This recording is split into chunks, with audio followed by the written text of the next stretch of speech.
Share holder fund याद है? Main heading था इक्विटी एंड लायबिलिटी, उसके अंदर सब हेडिंग था शेयर होल्डर फंड, और शेयर होल्डर फंड में शेयर कैपिटल, फिर उसका नोट नंबर में लिख देते थे इक्विटी कितनी है, प्रेफरेंस कितनी है, वो नोट नंबर में जाके डिटेल हो जाती थी। ऐसे ही एक और होता था रिजर्व एंड सरप्लस, और अगर उसके अंदर डिटेल है तो वो नोट नंबर में चली जाती थी। याद है नीचे वो नोट्स टू अकाउंट करके लिखते हैं, फिर शेयर कैपिटल लिख के फिर इक्विटी कितनी है, प्रेफरेंस कितनी है, वो उसकी पूरी डिटेल थी। इक्विटी के अंदर फिर हम लिखते थे इशूड, सॉरी ऑथराइज्ड, हाँ issued, subscribed and fully paid up, subscribed and not fully paid up, उसमें कॉल इन अरियर आ जाते थे, है ना? तुझे ये सब आता है। तो ये शेयर कैपिटल के का तरीका क्या था इशू करने का? हम पैसे लेते थे और शेयर कैपिटल इशू कर देते थे एज अ कंपनी। पर अगर मैं ये कहूं कि ये रिजर्व एंड सरप्लस क्या था? सर, हमें कंपनी ने जो प्रॉफिट कमाया, बेसिकली तो ये बिलोंग करता था किसको? अरे प्रॉफिट बिलोंग किसको करता है?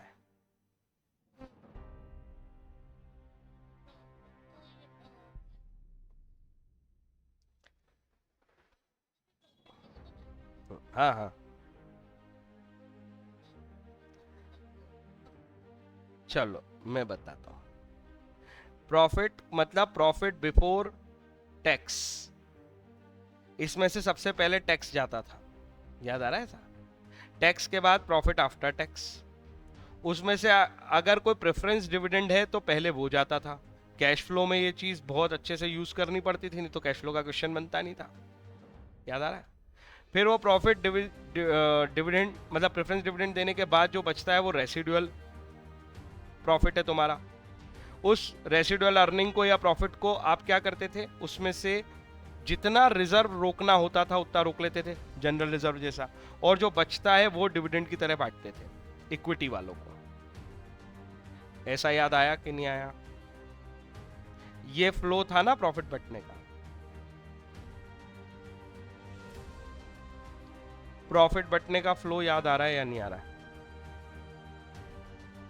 प्रॉफिट में से टैक्स दिया, टैक्स देने के बाद ही कंपनी के लोगों का है, तो फिर उसमें से प्रेफरेंस वालों को पहले डिविडेंड मिलेगा, प्रेफरेंस वाले नहीं है तो कोई बात ही नहीं है।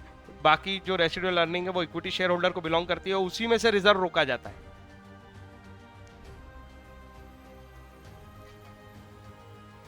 ये जो रिजर्व बनते थे, जैसे जनरल रिजर्व या अदर रिजर्व, ये सब रिजर्व ऐसे ही बनते थे प्रॉफिट में से, और इनके बनने की जो जनरल एंट्री होती है वो क्या होती होगी? P and L account debit, SPL बोलते थे कंपनी के केस में तो हम पी एंड एल को, तो statement of profit loss account debit to reserve, जो भी रिजर्व है, अगर जनरल रिजर्व, ऐसे बनता है ये। कंपनी इस पैसे को किस नाम पे रोकती है? कंपनी इस पैसे को इसलिए रोकती है कि फ्यूचर की कॉन्टिजेंसी या फ्यूचर के इवेंट्स पे हमें फंड की जरूरत पड़े तो हमारे पास पहले से फंड है। कमा तो लिया है बिजनेस ने, शेयर होल्डर को दिया नहीं हमने, और फर्म में रोक लिया है। यही तो कहानी है। बिलोंग तो किसको करता है लेकिन ये? शेयर होल्डर को। इसीलिए किस हेडिंग में दिखता था? इसीलिए इस हेडिंग में दिखता है क्योंकि ये बिलोंग इन्हीं को करता है। अब सपोज कंपनी को फंड की जरूरत पड़ी तो वो बाहर से मंगाने की जगह इसको यूज कर पाएगी, यस और नो? चलो, अब कंपनी क्या करती है, इस पैसे का भविष्य में क्या करेगी सर? अगर यूज नहीं आया तो इसी में से डिविडेंड भी बांट सकती है बाद में फिर से। ये एक्यूमुलेटेड प्रॉफिट्स हैं, और डिविडेंड हमेशा प्रॉफिट ही, करंट ईयर के प्रॉफिट या एक्यूमुलेटेड प्रॉफिट में से ही बांटा जाता है, कैपिटल में से नहीं बांट सकते। ये बात याद आई? डिविडेंड केवल और केवल प्रॉफिट या करंट ईयर के प्रॉफिट या एक्यूमुलेटेड प्रॉफिट में से ही बांटा जा सकता है, कैपिटल से नहीं बांट सकते। ऐसा कौन कहता है? अकाउंटिंग स्टैंडर्ड, और हम अकाउंटिंग स्टैंडर्ड के बियॉन्ड जा नहीं सकते। तो ये जो डिविडेंड है, इस सॉरी ये जो रिजर्व है, इससे डिविडेंड बांट सकते हो, और पता है इससे तुम क्या कर सकते हो, इसे तुम यहां से ट्रांसफर करके यहां डाल सकते हो। मतलब क्या सर, ये अभी एक्यूमुलेटेड प्रॉफिट की कैटेगरी में है, ये डिविजिबल प्रॉफिट की कैटेगरी में है, मतलब ये बच सकता है डिविडेंड की तरह। तुम इसका स्टेटस बदल सकते हो और इसको परमानेंट कैपिटल बना सकते हो। बेसिकली तो ये शेयर होल्डर फंड में ही रहेगा, ये पैसा हमने रिजर्व से उठा के शेयर कैपिटल में डाल दिया, इसकी एंट्री करना बेसिकली आप कैपिटल इशू कर रहे हो, लेकिन इसके अगेंस्ट फंड नहीं ले रहे हो, बल्कि जो ऑलरेडी एक्यूमुलेटेड फंड हैं हमारे ही शेयर होल्डर के, उन्हीं के फंड को यूज करके उनको कैपिटल दे रहे हो। जो उनका पैसा रिजर्व के नाम पे रखा था उसको आपने रिजर्व के नाम से हटाया और शेयर कैपिटल के नाम से लिख दिया। इसी को बोलते हैं बोनस शेयर। बोनस वर्थ का मतलब होता है आपने कोई एक्स्ट्रा पैसे नहीं लिए हैं, आपने अपने शेयर इक्विटी शेयर होल्डर का रिजर्व यूज किया और इक्विटी शेयर होल्डर को ही शेयर कैपिटल दे दी। इसीलिए बोनस इशू केवल इक्विटी शेयर कैपिटल का होता है, बाकी किसी का नहीं होता, क्योंकि रिजर्व उन्हीं को बिलोंग करते हैं। एमसीक्यू क्वेश्चन समझ में आया कुछ? हाँ बोलो। दे दिया, उन्हीं का पैसा उन्हीं को दे दिया, बस उसका नेचर बदल गया है पैसे का। पहले वो डिविजिबल प्रॉफिट की तरह कभी भी बच सकता था, यूज हो सकता था, बट अब वो ऐसा नहीं होगा, वो शेयर कैपिटल के फंड में चला गया।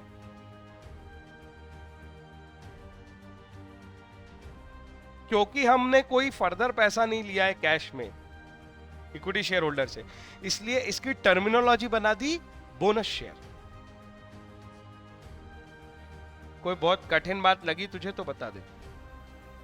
स्टोरी समझ में आई ना? अब देख स्टोरी का मजा कि अगर हमने कोई कंसेप्ट सीखा होता है तो कितनी जल्दी समझ में आता है। बोनस इशू मींस अब तो तेरे को लॉ सिखा दिया मैंने, अब तो डेफिनेशन का पढ़ने का तरीका ही बदल जाना चाहिए। इंक्लूड या एक्सक्लूड नहीं लिखा है, क्या लिखा है? मीन। एग्जैक्टली यही मीनिंग है जो हम आगे पढ़ने वाले हैं, इसके अलावा और कोई बोनस इशू नहीं होता है। वो कह रहे हैं इशू ऑफ एडिशनल शेयर, मतलब बोनस शेयर में भी बेसिकली क्या इशू होंगे? शेयर्स। फिर किसको इशू होंगे? ये वही लोग जो हमारे पास ऑलरेडी शेयर होल्डर है, वही लोग जिनका पैसा हमारे पास रिजर्व में पड़ा है, उन्हीं को दे सकते हो, बाकी किसी को नहीं। तो शेयर्स इशू कर रहे हैं, हमारे ही शेयर होल्डर को दे रहे हैं, और कैसे दे रहे हैं? Free of cost. उनसे कोई कैश नहीं आने वाला है। नॉर्मल शेयर इशू करते हैं तो क्या आता है? Cash account debit, bank account debit, कुछ नहीं आएगा। समझ में आया? और लास्ट बात, in the proportion of their existing holding, उसी एग्जिस्टिंग होल्डिंग के कारण ही तो मिल रहा है उनको, तो उसी प्रपोर्शन में मिलेगा। जैसे कि किसी के पास 50,000 शेयर्स है और किसी के पास केवल 50 शेयर है, दोनों को बराबर बोनस थोड़ी मिलेगा। इसको इसके हिसाब से मिलेगा, इसको इसके हिसाब से मिलेगा, इन देयर प्रपोर्शन। आपके एग्जिस्टिंग होल्डिंग के प्रपोर्शन में मिलेगा बोनस। जब कंपनी बोनस इशू करती है, इसकी एक कहानी पे और जाऊंगा मैं अभी, पर प्रपोर्शन में मिलेगा, ये बात समझ में आई क्या पहले? तो बोनस इशू का मतलब अपने एग्जिस्टिंग शेयर होल्डर को एडिशनल शेयर देना, बिना पैसों के देना, बिना कॉस्ट लिए देना। तो कहां से दोगे? कहां से दोगे? Company share fully paid bonus share issue कर सकती है। फुली पेड होंगे तो ही बोनस है भाई। बोनस का मतलब क्या होता है? आप कुछ भी पैसे ले रहे हो, सपोज 10 रुपए के शेयर के बदले 2 रुपए ले रहे हो, तो ये तो डिस्काउंट हो गया। बोनस तो तभी है जब आप एक भी रुपया नहीं लेते। तो फुली पेड बोनस शेयर अपने शेयर होल्डर को कहां से दोगे? देखो क्या नाम है, रिजर्व। आपके ये भी क्या उसी हेडिंग में आता था, रिजर्व एंड सरप्लस की? और कैपिटल रिडम्पशन रिजर्व, सब क्या है? रिजर्व है। और सिक्योरिटी प्रीमियम के 5 यूजेस थे, उसमें से एक यूज था बोनस शेयर इशू करना, याद आया? प्रिलिमिनरी एक्सपेंस राइट ऑफ करना दूसरा यूज था। प्रीमियम पेबल ऑन रिडम्पशन के समय उसको इस्तेमाल करना तीसरा यूज था। और डिवेंचर रिडम्पशन में करा भी था क्लास 12th में हमने। जब वो एंट्री करते थे वो लॉस या discount on issue of debenture को राइट ऑफ कर देते थे, सिक्योरिटी प्रीमियम जितना अवेलेबल है उसके बाद कमी पड़ती थी तो एसपीएल अकाउंट डेबिट करके उसको राइट ऑफ करते थे इन द सेम ईयर जिस ईयर में डिवेंचर इशू हुए हैं। ऐसा याद आया? तो bonus share should not be issued out of revaluation reserve. कल को कोई जैसे ये अभी पार्टनरशिप में रिवैल्यूएशन कर रहे हो ऐसे ही रिवैल्यूएशन किया है तुमने अगर अपनी एसेट और लाइबिलिटी का, उससे कोई रिजर्व बना है, एक्यूमुलेट हुआ है प्रॉफिट, वो वहां से तुम इसे क्या नहीं कर सकते बस। तो केवल रिवैल्यूएशन रिजर्व वो वाला रिजर्व है जिससे बोनस शेयर इशू नहीं हो सकते। एमसीक्यू के लिए इंपॉर्टेंट टॉपिक है और क्वेश्चन के लिए भी। बाकी कोई भी रिजर्व हो, कैपिटल रिडम्पशन, इनका पर्पस ही इस रिजर्व का पर्पस ही ये स्पेसिफिक रिजर्व है। याद है, एक होते हैं जनरल या फ्री, एक होते हैं स्पेसिफिक रिजर्व। दो तरह के रिजर्व। स्पेसिफिक रिजर्व मतलब जिसका पर्पस ऑलरेडी डिफाइंड है, वो वाले रिजर्व स्पेसिफिक रिजर्व। तो ये स्पेसिफिक रिजर्व है कैपिटल रिडम्पशन, उसका नाम ही है रिडम्पशन। वो पता है ना, प्रेफरेंस शेयर होते हैं, प्रेफरेंस शेयर जो है वो परमानेंट नहीं है, उनको रिडीम करना पड़ता है, जिसे डिबेंचर को रिडीम करना पड़ता है। तो अगर उन्हें रिडीम करना पड़ेगा तो उसकी कोई रिडम्पशन डेट होगी 5 साल 10 साल बाद, तो वो पैसे आएंगे कहां से? तो जैसे डीआरआर बनाना पड़ता है, डिवेंचर रिडम्पशन रिजर्व, वैसे क्या बनाना पड़ता है? CRR, capital redemption reserve. ये कहानी समझ में आई क्या? तो कैपिटल रिडम्पशन रिजर्व को यूज कर सकते हो बोनस शेयर इशू करने के लिए। कोई डाउट है तो बता। कौन से रिजर्व यूज नहीं कर सकते वो बता दिया। फिर से बोलो, बोनस शेयर क्या होते हैं? बोनस शेयर मतलब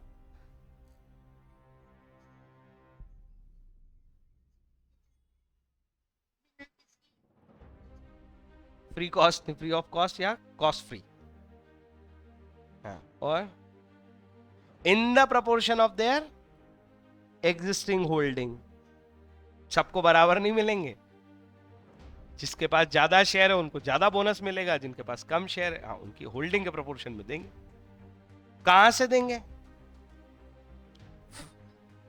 हाँ हाँ, फ्री जनरल रिजर्व में से, सिक्योरिटी प्रीमियम में से और कैपिटल रिडम्पशन में से, सीआरआर में से, शॉर्ट में बोलो सीआरआर। और लास्ट में हमने बोल दिया रिवैल्यूएशन रिजर्व से नहीं जाता। कठिन थी बात। ये देख जरा एग्जांपल इसका। अल्फा कंपनी अनाउंस्ड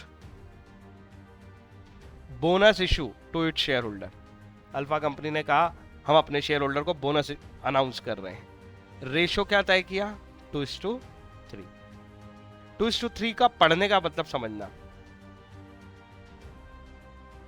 2 शेयर्स, ऐसे bonus of 2 shares against holding of 3 shares, ऐसे पढ़ा जाता है इसको। 2:3 मतलब 2 शेयर का बोनस मिलेगा 3 शेयर की होल्डिंग पे। जिनके पास 3 शेयर है उनको 2 शेयर मिल जाएंगे। समझ में आया या नहीं आया? ये देखो ऐसे ही लिखा है, 2 shares for every 3 shares held. अब एक शेयर होल्डर है कौन? एक्स, उसके पास कितने शेयर है? 6000 before announcement. Obviously after announcement तो उसको बोनस मिल जाएगा ना। तो बिफोर अनाउंसमेंट 6000 है, इसी पे कैलकुलेट होकर बोनस बनेगा, फिर वो शेयर भी उसके शेयर हो जाएंगे।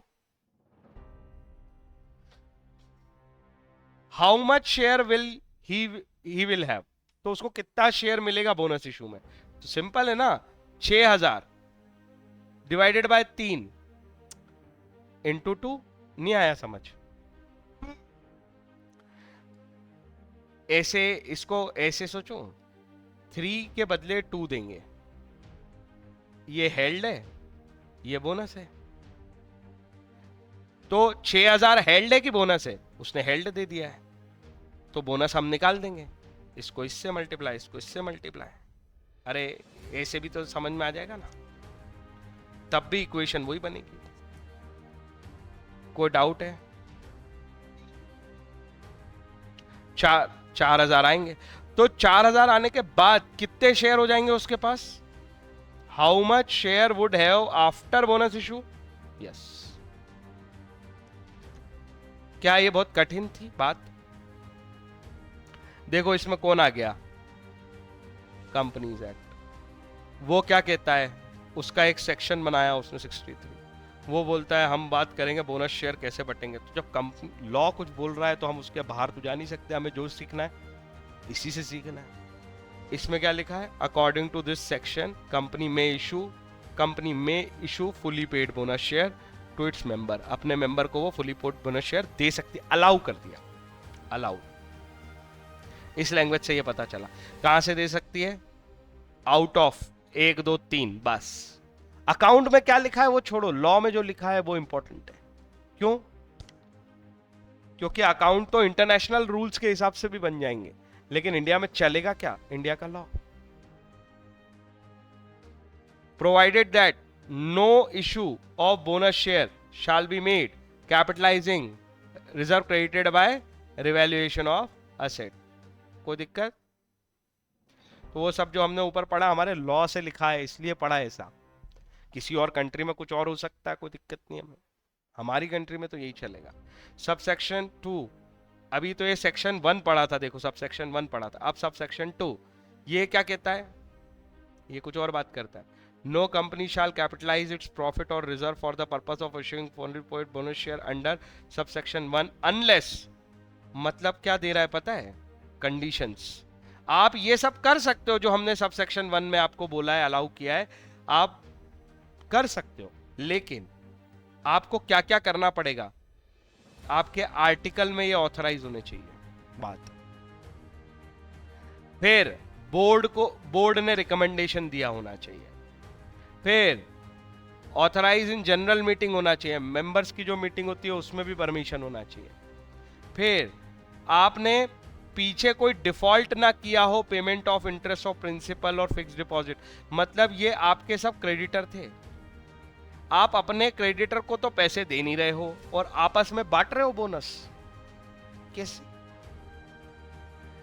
फिर आपने कोई डिफॉल्ट ना किया हो एम्प्लॉइज से, उनकी प्रोविडेंट फंड से, ग्रेचुटी से, वही वाली बात हो गई, आप अपने एम्प्लॉय को टाइम पे पैसा नहीं दे रहे हो, उनका राइट नहीं दे रहे हो और बोनस बांट रहे हो, ऐसे कैसे चलेगा? तो आप ये डिफॉल्ट करोगे तो बोनस इशू नहीं होगा। आप प्रॉपर परमिशन नहीं लोगे बोर्ड से और मेंबर्स से मीटिंग में, तो भी बोनस इशू नहीं होगा। आपके आर्टिकल, आपके बायलॉज अलाउ नहीं करेंगे, आर्टिकल ऑफ एसोसिएशन आपके रूल्स में अलाउ नहीं है तो नहीं होगा। आर्टिकल भी अलाउ करें, मेंबर भी अलाउ करें, बोर्ड भी अलाउ करे, आपने डिफॉल्ट भी ना किया हो, ऐसे पढ़ो, रटो मत। और पार्टली पेड शेयर्स अगर हैं तो उन पे कभी बोनस इशू नहीं होगा। याद है ना, 10 रुपए का शेयर है, उस पे 6 रुपए पेड अप है, आप बोनस नहीं दे सकते।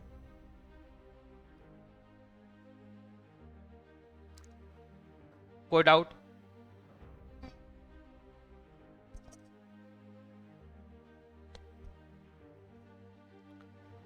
It complies such condition as may prescribe. इसके अलावा ये लॉ मैंने बोला ऐसा लॉ है ओपन एंडेड, आज जितना लिखा है उतना लिखा है, गवर्नमेंट कभी भी कोई रूल लाएगी और एडिशनल कंडीशन यहां पे लिख देगी तो वो भी लग जाएगी, इसके लिए ये लाइन छोड़ दी। The company which has once announced decision of board recommending the bonus issue shall not subsequently withdraw the same. एक बार अगर ऊपर की कंडीशन सेटिस्फाई कर ली और एक बार बोनस डिक्लेयर कर दिया, इशू करना अनाउंस कर दिया, तो आप उससे विड्रॉ नहीं कर सकते। कोई डाउट? एस्टॉपल लगा दिया, आगे चलो। अभी ये सबसेक्शन 2 खत्म हुआ, अब आया सबसेक्शन 3, तीसरी बात। कंपनी एक्ट क्या कह रहा है? This section also provide that bonus share shall not be issued in lieu of dividend. Very IMP, very IMP. Law ने बोला ये डिविडेंड का बदला नहीं माना जाएगा। इसका बहुत इंपॉर्टेंट लॉजिक है, मैं बताऊंगा। आप ये नहीं बोल सकते मैंने बोनस दे दिया तो अब मैं डिविडेंड नहीं दूंगा। This is not done. ये उसका बदला नहीं है, ये तो उनका पुराना पैसा है भैया, वो तुम उन्हीं को दे रहे हो। इसका डिविडेंड से क्या लेना देना? डिविडेंड तो तुम, हाँ डिविडेंड तो तुम प्रॉफिट पे देते हो करंट ईयर के। आगे चलो, मैंने कहा था शेड्यूल, याद है ये वर्ड, सिखाया था। जो भी एक्ट होते हैं नए एक्ट में जनरली जहां फॉर्मेट और लिस्टिंग की बात होती है तो वो एक शेड्यूल बना देते हैं, तो उसको रेफर करना आसान होता है, जल्दी से ढूंढना आसान होता है कि ये सब चीजें कहां लिखी। तो शेड्यूल 1, ऐसे कितने शेड्यूल है कंपनीज एक्ट में? 7। उसमें से मैंने कहा था शेड्यूल 1 किसको बिलोंग करता है? एओए और एमओए को। ऐसा कुछ छोटा छोटा याद आ रहा है ना? और शेड्यूल 3 किसको बिलोंग करता है? हमारी बैलेंस शीट को, उसके फॉर्मेट, मतलब फाइनेंशियल स्टेटमेंट के फॉर्मेट को पूरे, एसपीएल और बैलेंस शीट, उसी को हेडिंग लिख लिख के बनाया था, याद करो। शेड्यूल 3, शेड्यूल 2 डेप्रिसिएशन का, और शेड्यूल 1 में एमओए एओए का फॉर्मेट है, मैंने बताया था। और बचपन में भी पढ़ा था ये तुमने, A B C D E 5 table है एमओए की और 5 टेबल है एओए की। ऐसा याद आया क्या? पक्का याद आ रहा है? 5 तरह की कंपनी होती है इसलिए 5 table. Company limited by share capital only, company limited by guarantee only, company limited by share capital having guarantee, company limited by guarantee having share capital, ऐसी कैटेगरी है। Unlimited company. तो पांचों के लिए अलग अलग फॉर्मेट दिया है रजिस्ट्रेशन का, पांचों के लिए अलग अलग फॉर्मेट दिया है रूल बुक का। अगर टेबल एफ की बात हो रही है मतलब एओए की बात हो रही है, एफ जी एच आई जे, ये 5 टेबल इसकी है। और एफ उसमें से सबसे सिंपल टाइप की होती है, मतलब company limited by share capital only, उसके लिए बात लिखी है।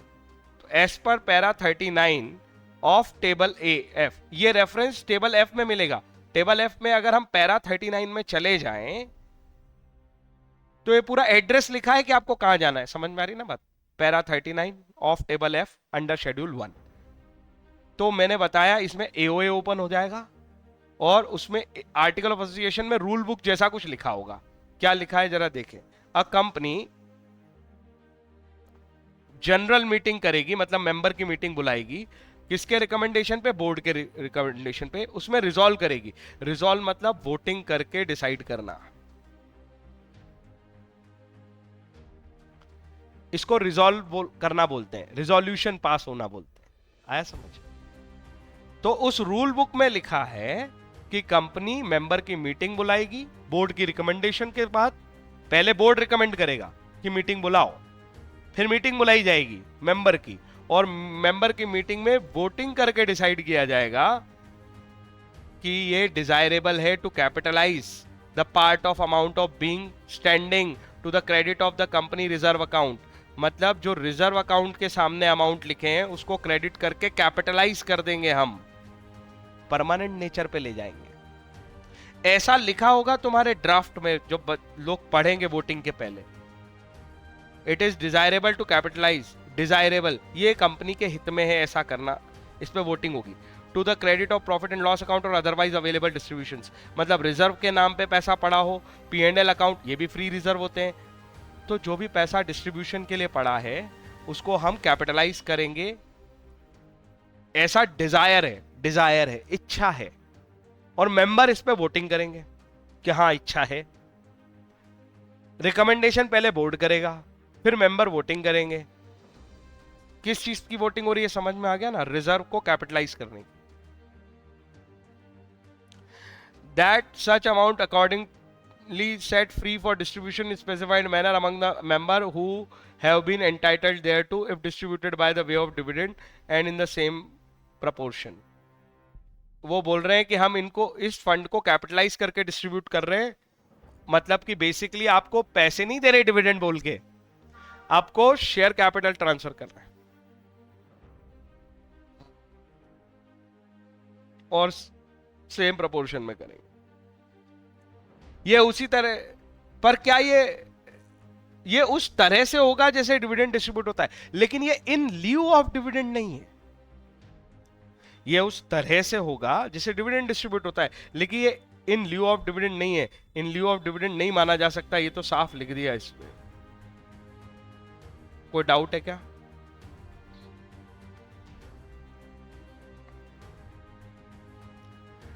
The sum aforesaid shall not be paid in cash.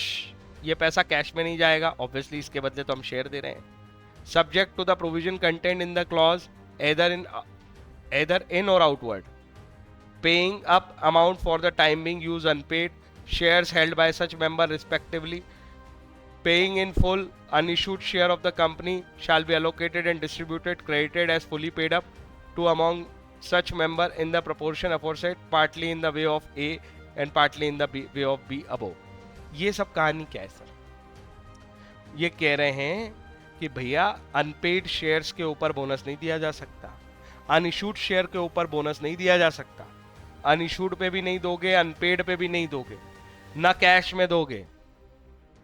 मतलब इसे घुमा फिरा के कान मत पकड़ा देना। जिनने ऑलरेडी फुली पेड शेयर्स दे रखे हैं, जिन्होंने पैसा दे रखा है एक शेयर पे पूरा, उन्हीं को बोनस मिलेगा और उसी प्रोपोर्शन में मिलेगा जिस प्रोपोर्शन में उनकी होल्ड है। रटना नहीं है, हाँ रटना नहीं है इनको। A security premium account and CRR may only be applied in the paying of unissued shares. आप जो शेयर इशू करोगे वो अनइशूड में से ही करोगे ना। अरे भाई ऑथराइज शेयर कैपिटल होती है आपकी, फिर इशूड होती है, तो ऑथराइज और इशूड का जो गैप है वो अनइशूड है ना, तो उतना इशू मान लिया जाएगा फिर आपका। समझ रहे हो ना? बोनस शेयर दे दिया तो। हाँ, In other words, security premium account and capital redemption reserve cannot apply toward payment of unpaid amount. यही मैं बार बार बोल रहा हूँ कि कंपनी लॉ मेकर को ये डाउट था कि हम इन्हें बोनस देने को बोलेंगे और ये क्या करेंगे, 6 रुपए लेके लोगों को 4 रुपए बोनस बोल के दिन ना दे दे। आप उनसे पूरा 10 रुपए का शेयर ले लो तो उसको एक शेयर बोनस में दे दो पूरा फुली पेड, वो चलेगा। आप ये नहीं कर सकते कि उनसे अनपेड अमाउंट ले लोगे, नहीं।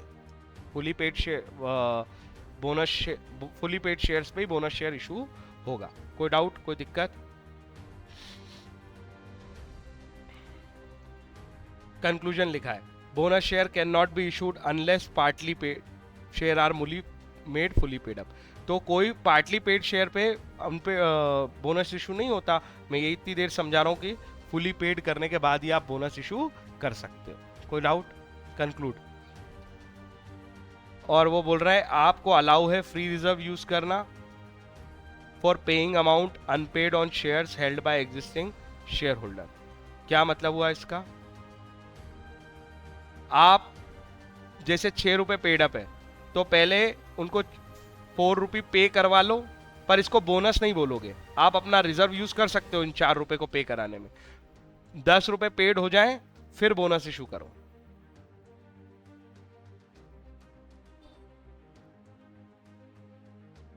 तो ये एमसीक्यू के लिए इंपॉर्टेंट है कि फुली पार्टली पेड शेयर को फुली पेड बनाने के लिए फ्री रिजर्व का यूज हो सकता है। अरे यार वैसे भी वो फ्री रिजर्व थे और वो किसी पर्पस के लिए होल्ड नहीं थे, उनका पर्पस कुछ भी हो सकता था। और ये पैसा बिलोंग भी इक्विटी शेयर होल्डर को ही करता है। आपने उसको पैसा दिया नहीं डिविडेंड बोल के, उसका पैसा रोक लिया रिजर्व बोल के, उसके ही पैसे आपके पास पड़े हैं, तो अनपेड को फुली पेड करा लो फिर बोनस इशू करो। कोई डाउट? तो कंबाइंड रीडिंग के साथ ये हो गया। It can be said that free reserve may be used for paying up amount unpaid on the share held by existing share holder. मतलब 6 रुपए को 4 रुपए पे करा लो through security premium account and capital redemption reserve. ये दोनों use नहीं हो सकते। फ्री रिजर्व ही यूज हो सकते हैं पेड को अनपेड कराने में, लेकिन जब बोनस बांटोगे तब ये भी यूज हो सकते हैं। वो तो हो ही सकता है, वो तो इतना फ्री है, काय में भी यूज हो सकता था।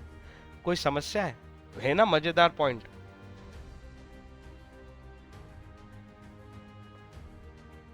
जर्नल एंट्री क्या होगी सर? बच्चों जैसी, रिजर्व खत्म तो डेबिट। अरे उनका नेचर क्रेडिट होता है ना। और ये बोनस टू शेयर होल्डर है ना, टाइम पास के लिए टेम्पररी अकाउंट बनाना क्यों पड़ेगा? डायरेक्टली कैपिटल में कैसे जाएगा? व्यक्तियों के नाम तो चाहिए ना, किसको मिल रहा है। रीजन समझ में आया कि नहीं आया? ये यहां पे क्रेडिट बना किया, यहां डेबिट कर दिया, मतलब उसका इंपैक्ट कुछ नहीं है। इंपैक्ट तो सीधा इन दोनों का है, share capital increases bonus issue के बाद, इसीलिए क्रेडिट। को डाउट? जर्नल एंट्री में तो कोई दम ही नहीं था। अब अगर सपोज करो आपके पास कुछ पार्टली पेड शेयर्स थे, उनको आप कन्वर्ट करना चाह रहे हो फुली पेड में, बोनस नहीं दे रहे हो, तो कहां से कन्वर्ट कैसे करोगे? बिना पैसे लिए। बिना पैसे लिए आप ये वाले फ्री रिजर्व यूज कर सकते हो। देखो इसमें कौन से अकाउंट नहीं आ सकते? सिक्योरिटी प्रीमियम, कैपिटल रिडम्पशन, ये नहीं आ सकता यार। ये 6 रुपए पेडअप को 4 रुपए और पेडअप कराने का तरीका है बिना पैसे लिए। हाँ या ना? इससे क्या हो जाएगा? उनकी शेयर कैपिटल फुली पेडअप हो जाएगी। कोई डाउट? लेकिन अगर पैसे मंगाना चाहते हो तो क्या करोगे? फाइनल कॉल ड्यू कर लो, पैसे मंगा लो और फिर पे कर दो। अरे कुछ समझ में आया? अब अगर फाइनल कॉल ड्यू किया लेकिन पैसे मंगाए नहीं है, ऐसे लाए हो, तो ये bonus to shareholder account को यूज करके खत्म कर देना। आए समझ आया?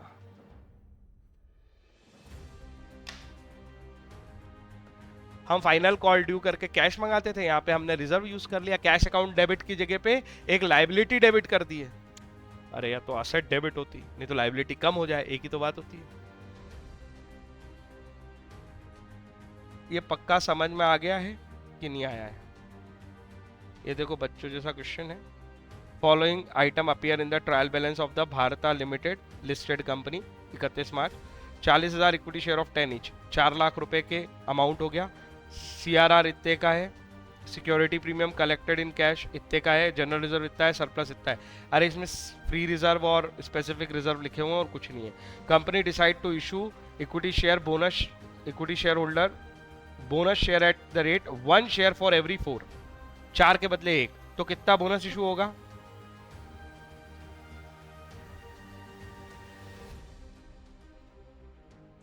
$10,000 शेयर इशू होंगे, हाँ या ना?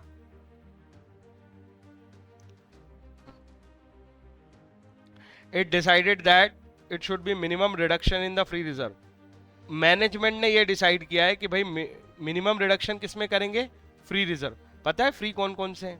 ये भी फ्री है और ये भी फ्री है। अरे दोनों फ्री हैं, तो इनमें कम रिडक्शन करना है। मतलब बोनस ज्यादा से ज्यादा फाइनेंस कहां से करा लो? इन दोनों से। अगर इन दोनों से कराना है, टोटल मिला के 10,000 रुपए फुली पेड देने, 10 रुपए ईच, तो फंड कितना चाहिए हमको? 1 लाख रुपए। 1 लाख रुपए में 55 और 30, 85,000 तो ये मिल जाएंगे। यहां से ले लो 15,000, तो ये 15,000 माइनस होगा बस 1,05,000। को डाउट? तो ऐसे करके हम खत्म कर देंगे। ये देखो, ये पूरे ले लिए, 15,000 जनरल से ले लिया, bonus share holder 1 lakh, 1 lakh की एंट्री, क्वेश्चन खत्म। कठिन है? खुद से ट्राई करोगे अब? इलस्ट्रेशन ही इलस्ट्रेशन है और कुछ नहीं, प्रेजेंटेशन की बातें हैं। फिर मैं ऐसे ही एक दिन राइट इशू समझा दूंगा, चैप्टर खत्म।